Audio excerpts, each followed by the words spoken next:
Unlock the secrets to reaching your full potential in both life and business with Dennis Dowdell, a man who transformed from a school bus driver to leading a global team of over 250,000 people. In this episode, Dennis shares the universal principles that anyone can apply to dispel fears, overcome challenges, and move forward with confidence. Discover how his 44-year journey of ups and downs, just like many of us, and his mastery of these principles can inspire and guide you to improve your life and business. Starting today.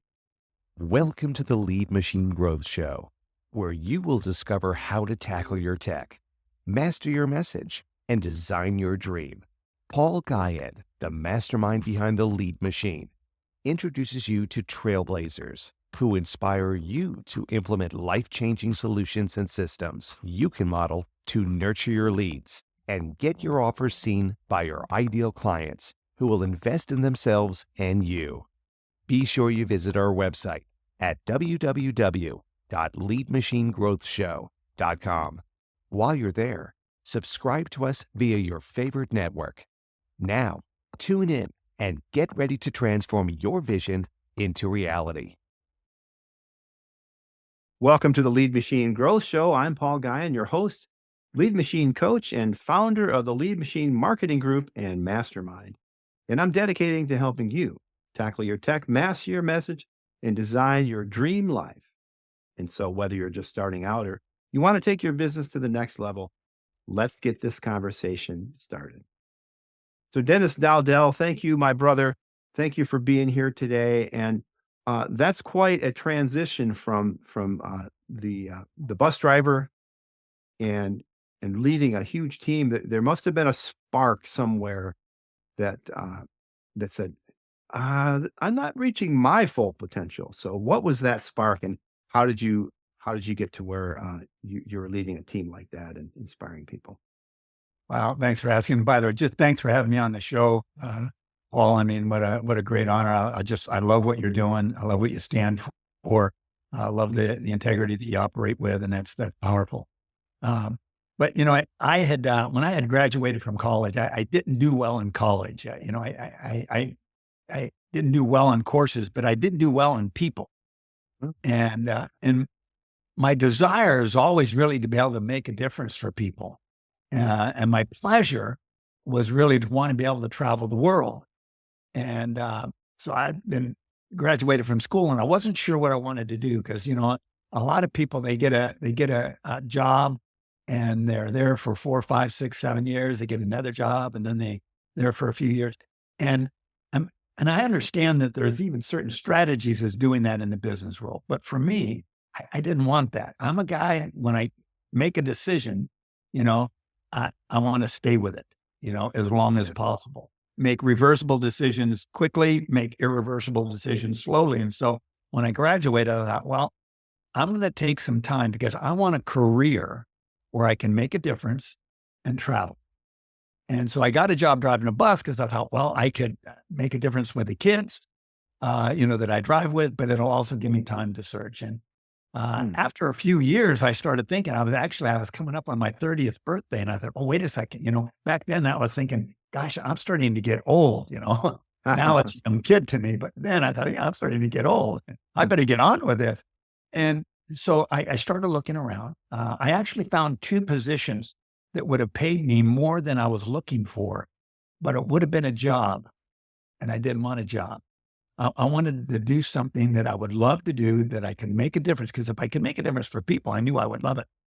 And I stumbled across a startup company, and boy, and I tell you, it changed everything for me. It was the first time I really had a personal mentor, which is a real key for developing our potential. You know, always surround yourself with people smarter than you. You know, always find people who are experts in their field and see if you can sit under them. And it made a huge difference for me. I ended up finding 5 major mentors in different areas of my life, by the way, which is important. And I tell you, it's been no looking back. These guys taught me principles to live by and concepts. You know, and the beauty about these are concepts and principles. They're consistent. They're constant. Strategies change, concepts are constant.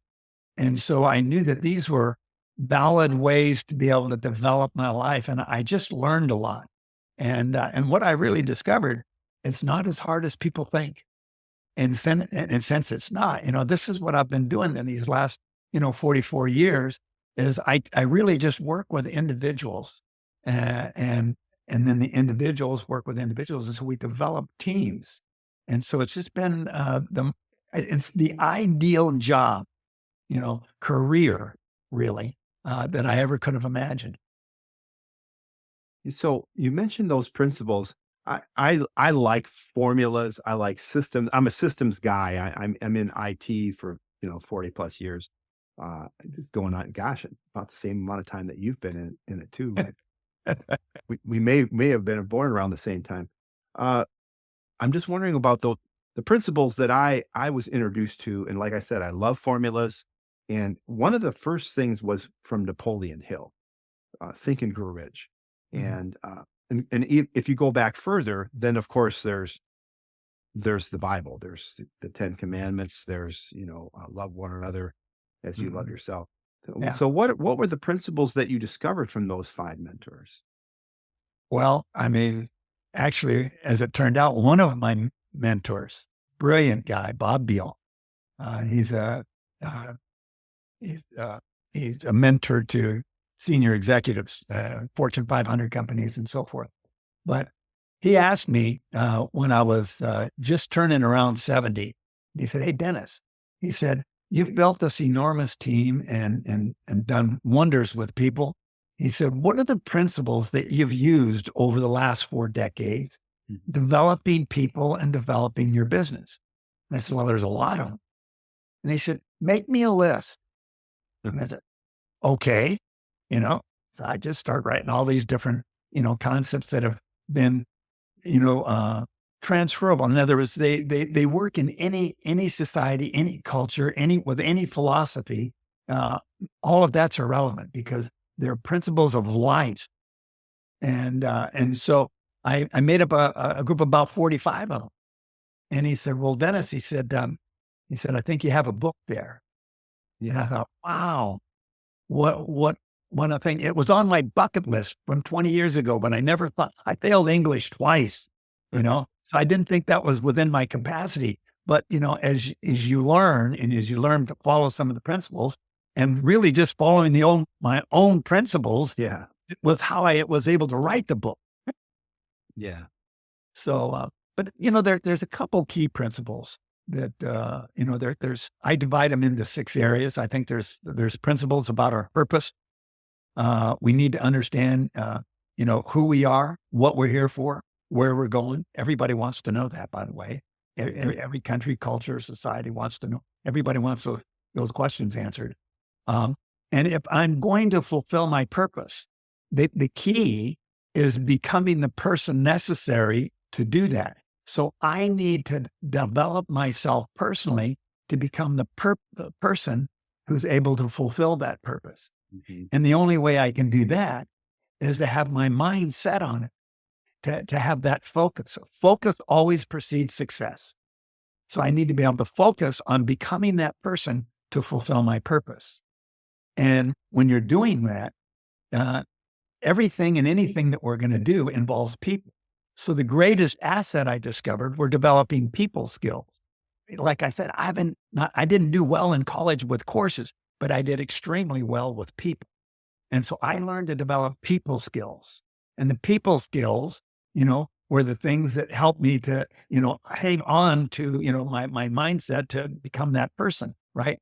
And once I did that, then I could lead others. So after, people skills, there's leadership principles, and that's not as hard as people think. And then once you're able to be a leader, then you've got to be able to keep it all in balance. And that's where the world gets all messed up. They get their priorities out of balance. They get their activities out of balance. And so those are those areas. And it's amazing to see how it works. And when you follow them, they work. They work whether you understand them or not. Some of the principles don't make sense, but they still work. And so I just kind of went from, principle to principle and here it is. But I think the prime principle for everybody is we think that everything is about us. And our purpose really, it's not about you. Rick Warren, in his book, The Purpose-Driven Life, Mhm. 38 million copies, I believe, sold, last I heard. He was one of my mentors for 35 years. But he said, it's not about you. And that's so contrary to the social norm. Look out for number one. It's all about me, if it's going to be, it's up to me. But really, it's not about us. It's about others. It's about what we can do for other people. And if we're going to fulfill our potential, we better understand that our purpose is not to develop talent, skills, and abilities for me and for my image. It's to use those to help other people develop their potential. And when you do that, it's amazing. It's amazing. I mean, think about somebody who is a pianist and they end up, becoming brilliant at what they do. They go to Carnegie Hall and they perform and they get a standing ovation. Now think, and how do you feel about that? You feel great. This is amazing. And it does feel great. And they should be proud of that, right? But now think they've got a protege and they teach them everything that they know. And they become a brilliant pianist. And they get invited to Carnegie Hall and they get a standing ovation longer than yours. Which standing ovation feels better, yours or theirs? Theirs. Of course. And this is one of those things that, sometimes it doesn't make sense, but when you look at the outcome, the end result, it makes all the sense in the world. And that's why it's the premier. Every other principle that I've followed is founded based on that one principle. Right, and that goes. We mentioned the Bible. We talked a little bit before about our faith before we started recording, but Jesus didn't come to conquer the world. He came to save the world. He came to serve. He didn't come to be served. He came to serve. And there's a big clue right there about what we're supposed to be doing in our lives, is to serve others, and so for the glory of God, for the glory of our creator, or for the source, whatever you want to call it, but I call it God. But Yeah. that's why we're here. So And developing can go I ahead. just, because what you said there is so, so important and think about it. Nature is a great lesson teacher, right? Mhm. Rivers don't drink their own water. Trees don't eat their own fruit. Flowers don't, produce a fragrance for themselves. The sun doesn't produce heat for itself. It's all for others. Yeah. And so that ought to be a lesson for life in it. And therein lies the secret of life. Take everything that you have, all that you are, and pour it into others and to help others with what you have. Those talents, skills, gifts, and abilities are not for my image. They're tools in my tool belt to equip me. Those are the special things that God has gifted me with to be able to make my impact on other people. Mm. Yeah. So going back to that transition that we had, that I've had a similar transition, but with it in a different way. Uh, Uh, but what what were some of the difficulties that I mean, obviously you didn't just go, bing, now I know all this stuff and I'm leading people and, you know, so there must have been a bit of trial and error. I mean, there had to have been some fear and doubt and some failures. And you mentioned there were some ups and downs. What were some of those things that really that you struggled with, yet really made you stronger? well, I tell you, it's, I did. I struggled first. I mean, it was ready, fire, aim when, Yeah. when I got started in my business. I didn't know anything about nutrition. I didn't know anything about business. Yeah. So, I had to learn every step, kind of as I went. And we did.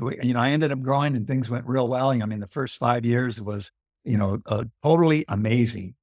And then in March of 1985, and just to add a little context to this thing, I had done so well in those first 5 years. March 1st, I closed escrow on my very first home. It was the first $1 million home purchased by someone in our company apart from the owner. And and it was just totally amazing. On March 8th, 8 days later, I hadn't even made my first payment. We got attacked by the FDA, and then we got attacked. The government came after us, and it was unbelievable. And my income dropped 86% in 2 months. Ouch. And I just closed my ass. Oh, and so, when those kind of things happen, you've got to ask yourself some pretty serious questions. Oh my gosh, what am I going to do? And, and here's just a valuable, concept and principle to follow. When things go awry, I can't look at the things that have necessarily gone wrong. Okay. I need to look at those because we need to solve those things. Yeah. A lot of times people focus on what's gone wrong, what's changed. Oh my gosh, we're being attacked. Oh my gosh, our image is being, uh, destroyed, and all these different things. But the principle when we're going through hard times is we've got to look at what hasn't changed instead of what has changed. Hmm.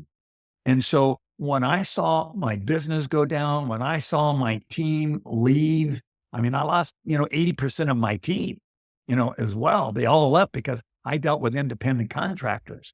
And so it was really tough. And so I said, okay, wait a second. Okay. What hasn't changed?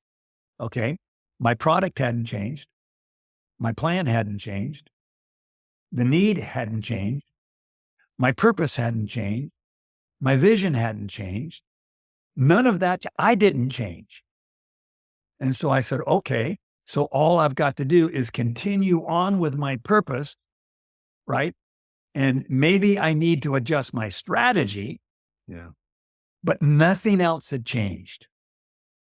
And so I just had to learn to adjust to what did happen, but stay focused on what I still have, because I still have the opportunity to meet needs. The needs were as great as ever. Yeah. And by doing that, it took me a little over a year to get my income back up to where it was. Mhm. But when I came back, I had a much stronger team. Because think about it, some people call it a disaster. I called it a pruning, In other words, you don't know who your top leaders are until you run into trouble. It's Sure. funny, that you don't know what's in the tea bag until you put it in hot water. And so all the ones that, that I thought were really leaders, a lot of them weren't. Some of the ones I wondered, what are they still doing here? All of a sudden they popped up. They became the leaders, except now they became leaders with a cause and a strong purpose. And they learned to overcome. They learned to figure it out. And that's a powerful characteristic to have in a team member, a leader. Yeah. And going through that together also strengthened your team because you rallied. We Once did. it was like, there was a lot of disciples that left Jesus when he said, "I'm the living bread." They said, "Well," Right. but there was a core that stuck around, and they were strengthened by that. So going through that experience together, that disaster experience, was basically a seed of opportunity, and you seized the opportunity by recognizing that, okay, what's changed? What do we have? What have we got to work with? And you said there, and you had that need that you had that you could still fill. You might have had to, there might have been some compliance, there might have been some other things that you had to overcome, which took time, set you back, but you still had something that was winning. You had a winning combination, a winning product or service, and a need to fill. You just have to change your angle a little bit, your strategy, like you said. Yeah. So yeah, No, that's exactly right. And then you're actually far more of a family. When it's just like soldiers, veterans. You know, Veterans, listen, it doesn't make any difference what war they were in or anything else, any battles they fought. veterans have a camaraderie because Yeah. they understand something that nobody else understands. And by just as an interesting side note, the people who survived with me in '85, most of them are still with me today. I mean, how many people stay with a career? Think about it. That's 35 years ago. Yeah. Many people stay with a company, 35 and 40 years. These people are those kind of people. And, so that's a rarity. And I'm proud of that, honored with that. Yeah. One of my clients has an average tenure of they've been in the business since the mid '70s, Mm, and many of the people that work there have been there for 20 years. yeah, And one of them, who just passed away, was there for 28. A couple of people retired with 30. Uh, the controller, she just celebrated 40, wow. and that's unheard of today. Oh, I mean, it's unheard of. And yes, today things are way different than they were back then. Back then when we were coming up, you were looking for a career and stability, and you found something that you love to do, hopefully, and you stuck with it. And today today that's not how it works. Today, and it's okay. It's a new way of doing things. There's right, the gig economy, which right. is super important. I'm I'm a gigging musician. I've been gigging since I was 13, doing shows. I do shows. I've got one this weekend, and so that's part of who I am. And so I'm always been doing that. And I do some coaching, and I've got a podcast, but I also have a full time job. So, but my children, one of them has had many jobs, more jobs than I've had in my entire career, and that's not unusual. Now, one of my mentors has has a car, an auto dealership. Well, many, and a monopoly. He's got all the dealerships in the area. Uh, And was talking to him about his succession plan, and he brings people up knowing that they're probably not going to be here that long. So what his premise was, and he's a believer. He he teaches them so that their next job, they'll be that much better. So they bring them up and develop them so that the next place that they go to, they'll be even better than they were than when they got there. Now, right. that's a really great way to bring your people up, knowing that, gosh, you're not going to be here that long, but while you're here, I'm going to equip you with everything you need to be successful, no matter where you go next. Boy, I tell you, Paul, that's such a wise approach, and especially learning to adjust to the culture that you're living with. And even if I go, because in my industry, a lot of people, most people don't make it. Okay. They just don't make it.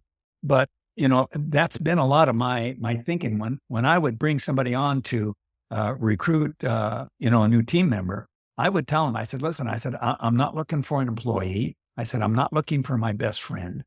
I said, I said, I'm looking for my replacement.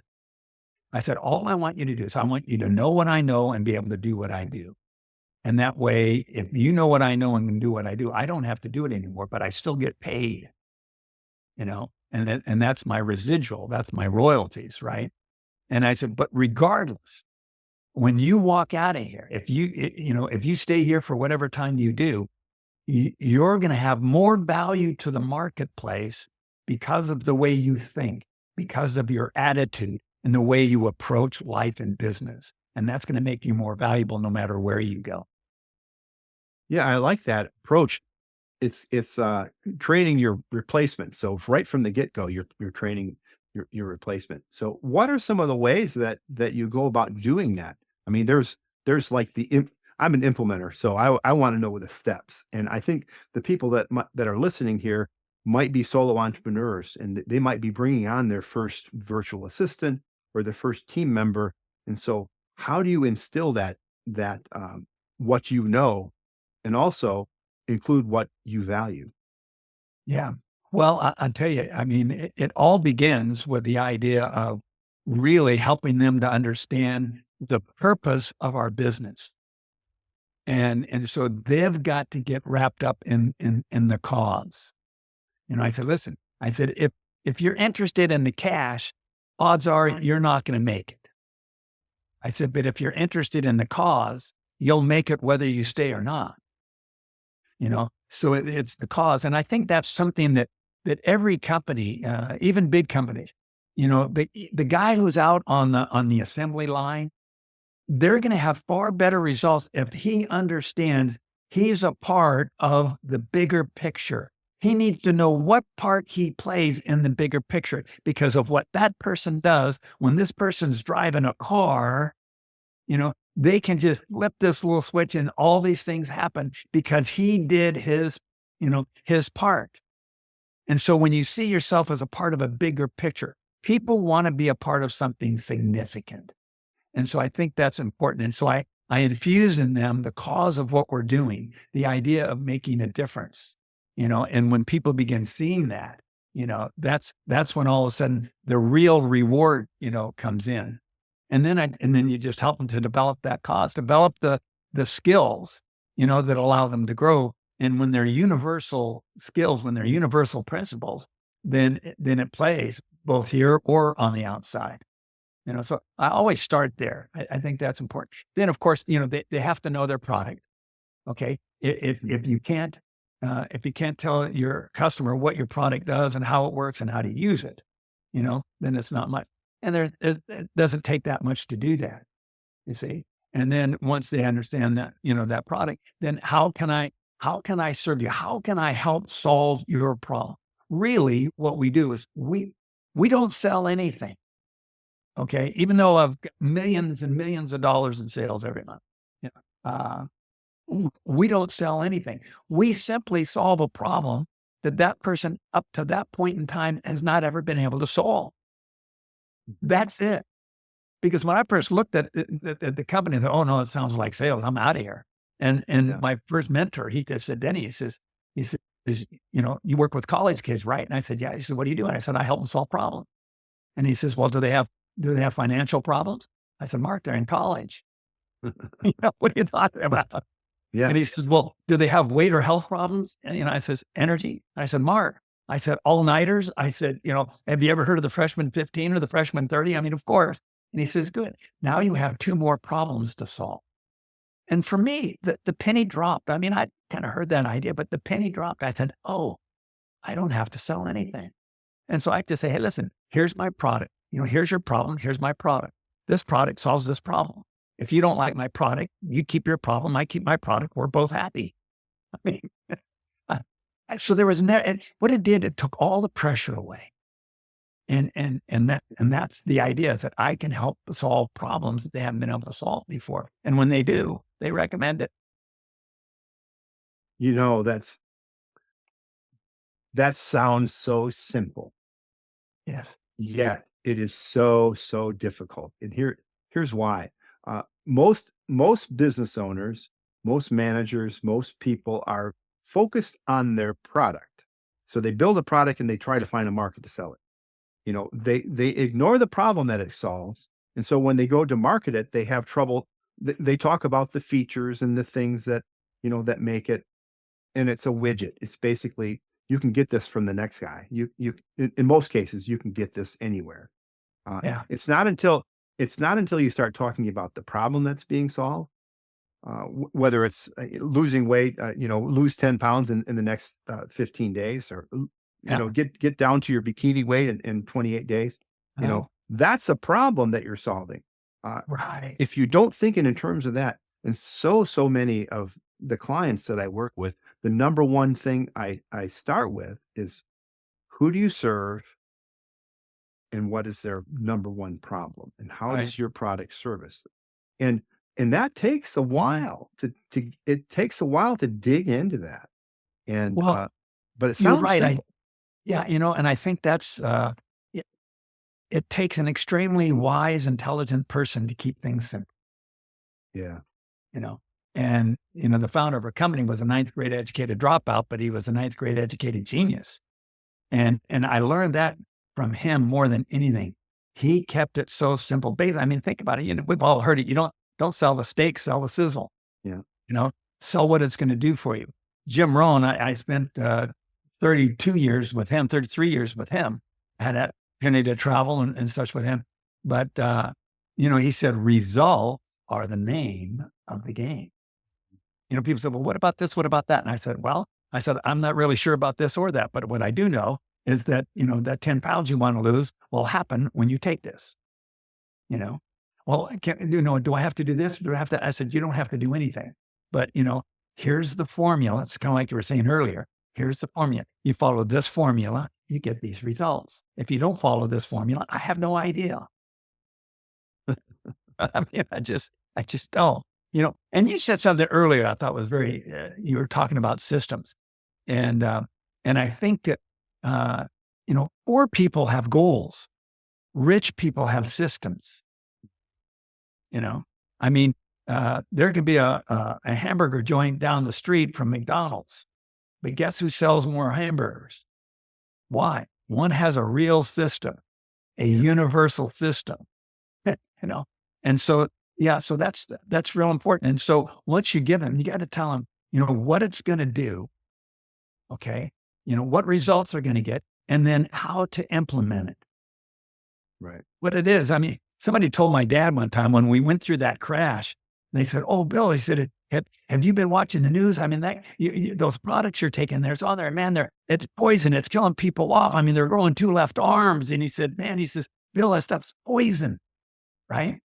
And so my dad looked at the guy and he said, okay, so, and he said, well, are you still taking it? And he said, sure. He said, but Bill, how can you be taking it? It's poison. And he said, man, it's the best poison I ever ate. Because I mean, he went from 90 units of insulin to 0, got off 17 drugs. I said, so, what kind of poison can that be if it gave him those results? So when you get the results, see, you can argue with ingredients, and you can argue with what influencer is promoting what you're doing, but nobody can argue with results. Right. And that the ultimate goal is to get people results, whatever it is that they want. Yeah. Yeah. And one of my mentors, his name's Christian Michelson. He says, speak the language of clients, which is the language of results. Yes. Which is simple, difficult to do. I've been in so many seminars where people want, they say, joy, they want to bring happiness and these things, but those are things, but Yes. they're hard to implement. They're internal things that you can. Anne Frank chose to be joyful. And Yes. she died in a concentration, Auschwitz, I think, when she Right. died in gas chamber. But she chose to be joyful. And so it's hard to help someone become joyful.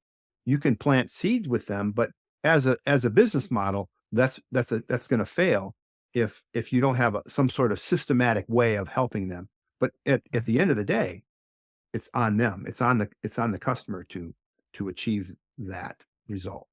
There's no question about it. I've done a lot of work with Prison Fellowship over the years, and they have the greatest success in reducing the recidivism rate. In other words, the rate of return of the prisoner when he gets out of prison before he goes back.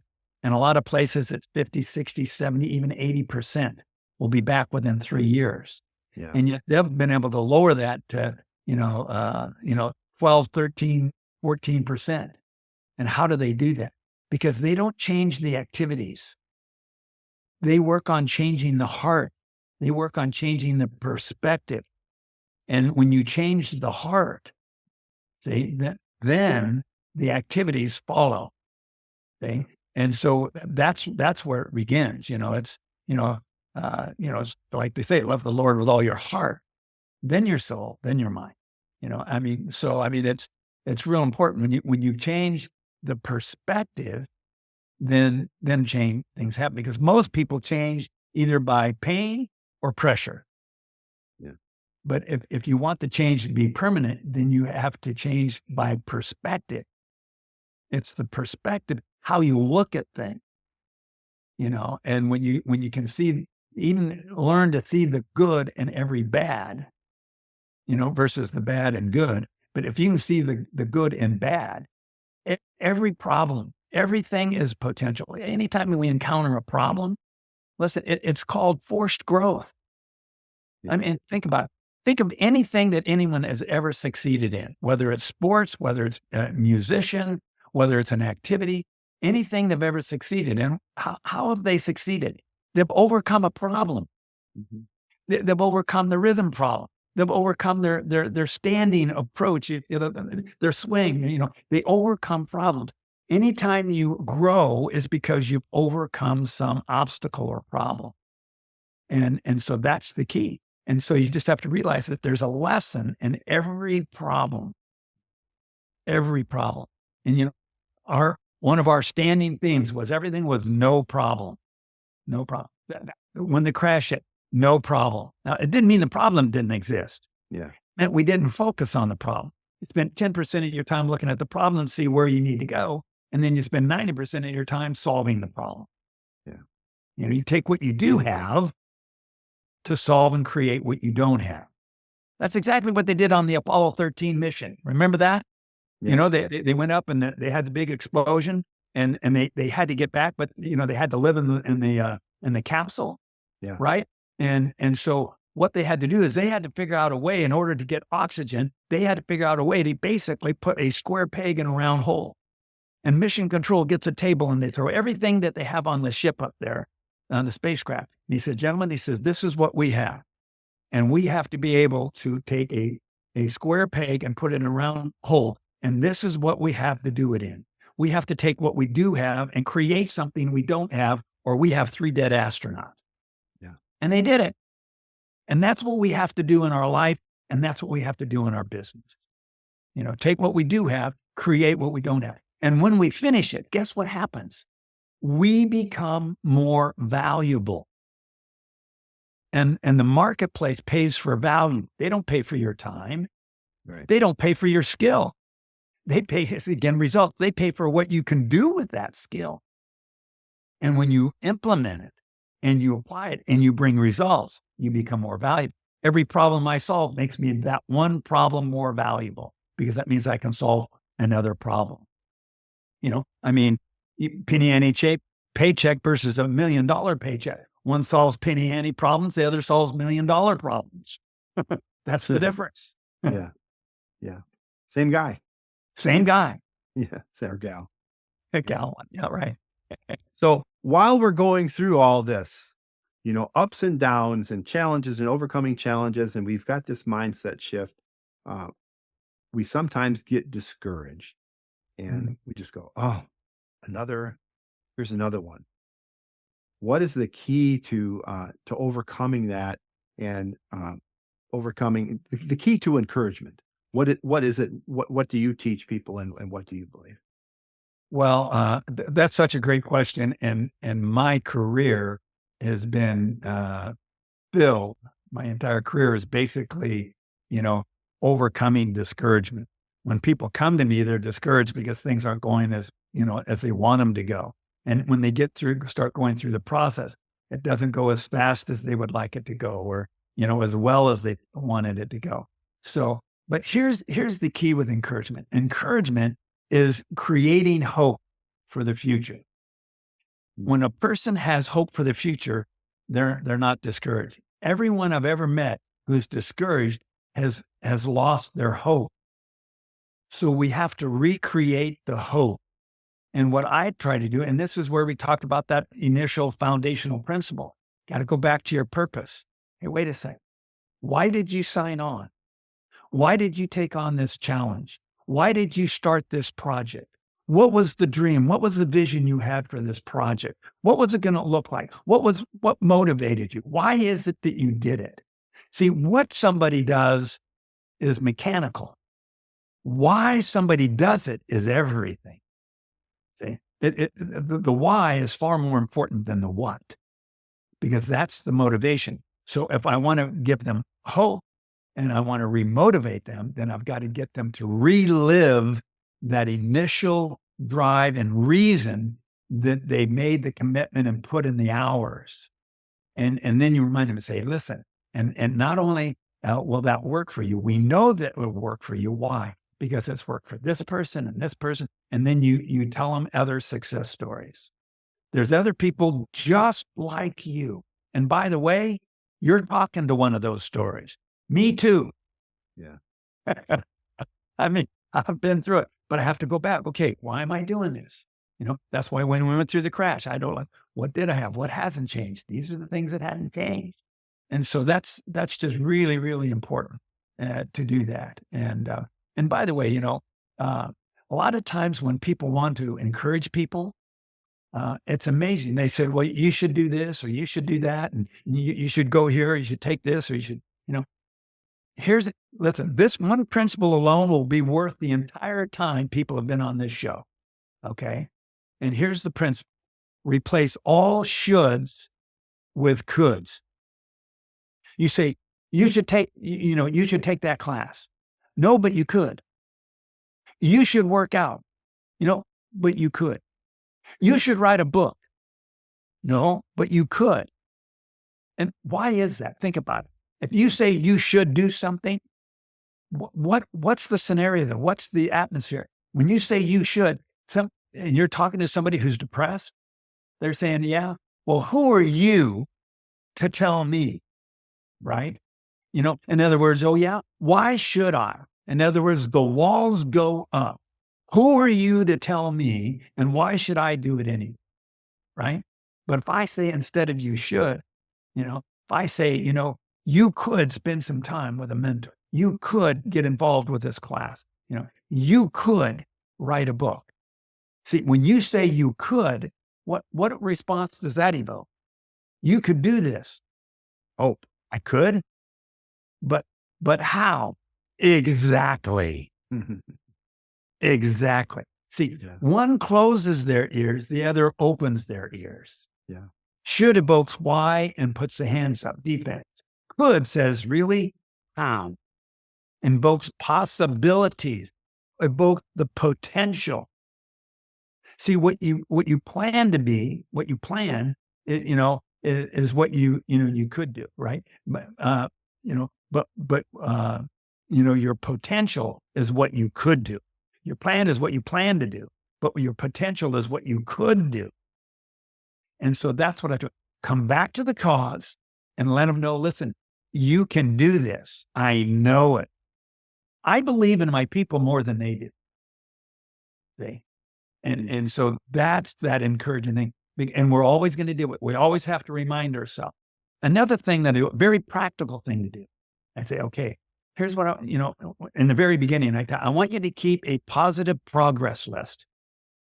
I don't care. And start right now. Go back and write a list of all the things that you've accomplished, all the major obstacles, all the minor obstacles, all the things that you've overcome, all the things you've got an award for, everything that you succeeded at. I want you to make a list of all these wonderful things. Then when you get discouraged, go back and read your list. But you go back and just, oh yeah, I did this. Oh yeah, I did that. See, because if you solve problems before, you can solve them again. And so that's it's a great reminder for us. And it also keeps people focused on things that they're accomplishing, even little things. See, and it makes a huge difference for people. They can look back and say, oh yeah, I can do this. I can do this. Awesome. And I like the word could, because in the end, it says, oh, there's hope. There's hope. Because Yes. I really could do that. I don't know how I could do it, but if you think I could do it, maybe I could. Right. And so that's the doorway to hope. Yes. So we're just about out of time, Dennis. It's been awesome having this conversation. I think we kind of zigzagged around. You just kind of gave a master class on that, wrapping things up with the key to encouragement, but with final words from you as we wrap up. What are three things, we just covered some of them, what are three things that our listeners can do today to put these ideas into action? Well, I think that would, very practically, start, just write when you get off the show, sit down and make out that list of the things you've accomplished, that positive progress list. you know. Another thing, just consciously think every time you say should and replace it with could, Yeah. you know, and that's it. And then the other thing is to actually practice. Just try experiment with some of these principles. You know, when you practice these things, they'll happen. You know, and by the way, practice doesn't make perfect. Practice makes permanent. So if you practice the wrong thing, you get permanent wrong result. So you Yeah. want to make sure that you practice the right things, Yeah. right? Doing it the right way. And by just trying it, I tell people, I said, when I have my team, when it was setting them out to get out in the field and get going, I say, here's your goal for the first week. Go out and fail 10 times. Yeah. Okay. Go for no. In other words, yeah, I say, give me 10 no's. Don't come back until you have 10 no's. Guy comes out and he comes back and he says, hey, I got three people who said yes. And I said, well, how many said no? And he said 5. I said, what are you doing here? Get out of here. I don't want to see you until you have 10 no's. See, because then they understand that it's a process, and that's vital. Yeah. And there's a book that reminds me of, it's called Go for No. Oh, yes. And it's a wonderful little book, like a parable book kind of book. Yes. And, Very excellent. yeah. And there are overachievers who they are focusing on getting that no, because they know the more no's that I get, the more yeses I'm going to get. And That's right. so like you said, it's a process.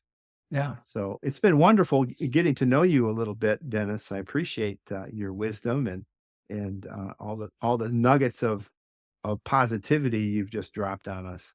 Um, you have also a gift for our listeners at www.maximizeyou.com. It's an ebook called The Process of Change. Can you tell us a little bit about that? Yeah, when we hear say, okay, if this is my purpose, so now I have to become that person, so how do I do that? Jim Rohn says, for things to change, you've got to change. Right. If things are going to get better, you've got to get better. I first heard that, Paul. I thought, wait a minute, why is that? And then I realized things don't change. Do we have poverty, corruption, and exuberant wealth today? Yeah. Did we have it 100 years ago? Yeah. 1,000 years ago? Yeah. Yeah. Things don't change. See, and so what I realized is, things don't change. People do. People do. And problems are never the problem. It's how we respond to the problem that's the problem. And so this ebook is set up because a lot of people say, yeah, I want to change, but how? How do I change? What is there a process? It's kind of like you were saying earlier. Is there a formula? Is there a step-by-step? And so what this ebook does, it shows them a very practical step-by-step process to change. Stephen McCovey in the 7 Habits of Highly Effective People. I only remember one thing from the book. I mean, I read the whole book, but I only remember one thing, and it was worth the whole book. And that's what he said: begin with the end in mind. Yep. Yeah. And so I show you kind of how to do that in this ebook, so that you go through it, and now you can pick anything, any area you want to change in. Follow this formula, and by the time you finish it, you will have a step-by-step process to make whatever changes you need. It's brilliant, if I say it to myself. Love it. Well, thanks again, Dennis. I appreciate it. Thank you for listening. Remember, faith and action go hand in hand. So keep the pedal to the metal. Until next time on the Lead Machine Growth Show, I'm Paul Guyan and Dennis Dowdell. Thank you so much, brother. Thanks so much for having me on. What a joy. It's been great being with you. Thank you. Thank you for tuning in to the Lead Machine Growth Show with Paul Guyan, where we show you how to tackle your tech, master your message, and design your dream so that you can transform your vision into reality. Remember to visit our website at www.leadmachinegrowthshow.com and enjoy even more great episodes like this one. Again, while you're here, subscribe to us via your favorite network. We look forward to seeing you next time on the Lead Machine Growth Show.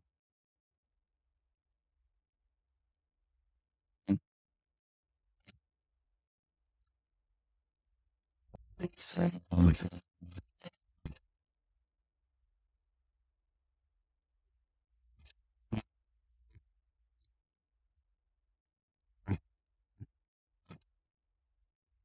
mean,